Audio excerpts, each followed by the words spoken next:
جی doctor صاحب، ہمارا آج کا پہلا سوال جو ہماری ٹیم نے ہمارے لیے چنا ہے وہ ہمیں عاصم محمود صاحب نے کوٹ خواجہ سعید سے بھیجا ہے. کہتے ہیں السلام علیکم ڈاکٹر صاحب. وعلیکم السلام ورحمۃ اللہ. پھر یوں لکھتے ہیں کہ سر میری قسمت بہت ہی خراب ہے.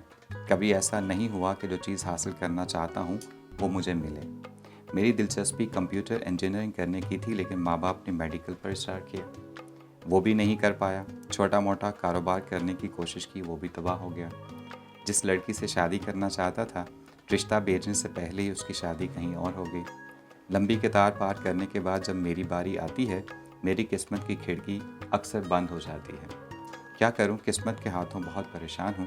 پلیز رہنمائی فرما دیجیے اور مجھے کوئی دعا یا وظیفہ بتا دیجیے. بہت شکریہ. جی ڈاکٹر. بسم اللہ الرحمن الرحیم. ہمارے بیٹے نے جو اپنی کیفیت بیان کی ہے، دیکھو اگر انسان اللہ تعالیٰ سے گلے شکوے کرنا شروع کر دے تو وہ بے حد و حساب ہو جاتے ہیں. لیکن بعض کا انسان اتنا زچ ہو جاتا ہے یا آزردہ ہو جاتا ہے، یا جو وہ چاہتا ہے ہونا چاہیے نہیں ہو پاتا، تو پھر ظاہر اللہ سے ہی پھر اس نے مناجات کرنی ہے، آرزوئیں کرنی ہیں. جس طرح حضرت اقبال رحمۃ اللہ علیہ نے تو پورا ایک شکوہ لکھ مارا، اور اس میں کبھی ہم سے کبھی غیروں سے شناسائی ہے، بات کہنے کی نہیں تو بھی تو ہر جائی ہے. مطلب یہاں تک وہ اپنی بات کہہ گئے کہ رحمتیں ہیں تیری اغیار کے کاشانوں پر، برق گرتی ہے تو بیچارے مسلمانوں پر. پھر بھی ہم سے یہ گلہ ہے کہ وفادار نہیں. ہاں وفادار نہیں تو بھی تو دلدار نہیں. تو بہرحال انسان کو اللہ تعالیٰ نے سب سے بڑا ہتھیار دعا ہی ہے، لیکن اسلام کے اندر نا امیدی کفر ہے. حضرت اقبال کا شکوہ دیکھ کے بعض لوگوں نے فتوے کی مشین چلانے کی ابھی تیاری کر رہے تھے، تو انہوں نے ساتھ جواب شکوہ بھیج دیا کہ بھئی اللہ کی بارگاہ میں مختلف انداز میں پوری قوم کا جو میں نے مرثیہ پیش کیا ہے، تو اللہ کی طرف سے قرآن و سنت کی روشنی میں ہمیں جو رہنمائی ملی ہے وہ یہ ہے کہ تھے تو آبا ہی تمہارے مگر تم کیا ہو، ہاتھ پہ ہاتھ درے منتظر پردہ ہو.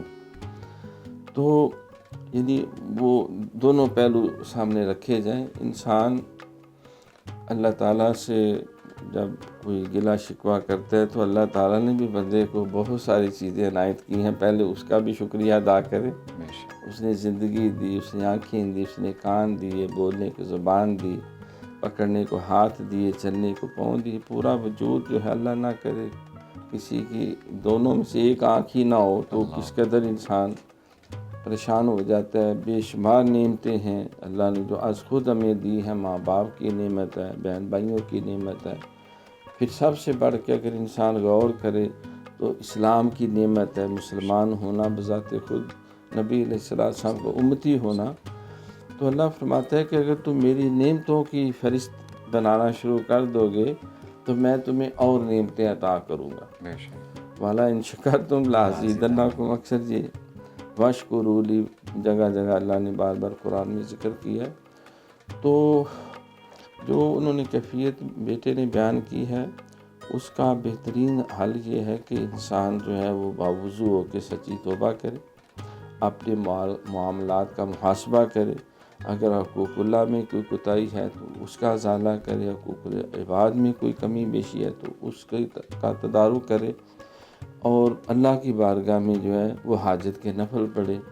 جو مباح اوقات ہے ظہر کے بعد یا مغرب یا عشاء کے بعد، تو یا تہجد کے وقت اٹھ کے، اور اللہم یا مسبب الاسباب یا مسبب الاسباب، یہ 5 تسبیحیں جو ایک مین ٹارگٹ ہے اس کو سامنے رکھتے ہوئے وہ پڑھے، حاجت کے نفل پڑھے، اور اپنی سنگت و صحبت جو اچھے لوگوں کے ساتھ رکھے.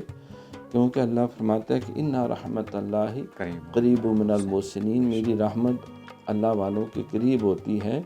نگاہ مرد مومن سے بدل جاتی ہے تقدیریں، جو ہو ذوق یقین پیدا تو کٹ جاتی ہیں زنجیریں.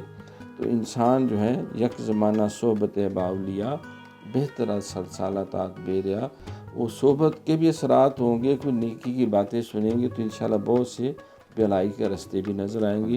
انشاءاللہ ہم بھی دعا گو ہیں اللہ تعالیٰ ان کی ساری مشکلیں آسان کرے اور زندگی میں ان کے لیے آسانیاں پیدا کرے. بہت شکریہ ڈاکٹر صاحب. جی عاصم محمود صاحب، جیسا کہ ڈاکٹر صاحب نے فرمایا کہ انسان کی زندگی جو ہے وہ دکھ اور سکھ کا حسین امتزاج ہے، اور آزمائش انسانی زندگی کے ساتھ جڑی ہوئی ہے. ایسے میں ہمیں اللہ تعالیٰ پر تکیہ کرنا چاہیے اور اس کی رحمت سے مایوس نہیں ہونا چاہیے. انشاءاللہ تعالیٰ اللہ اپنا کرم کرے گا.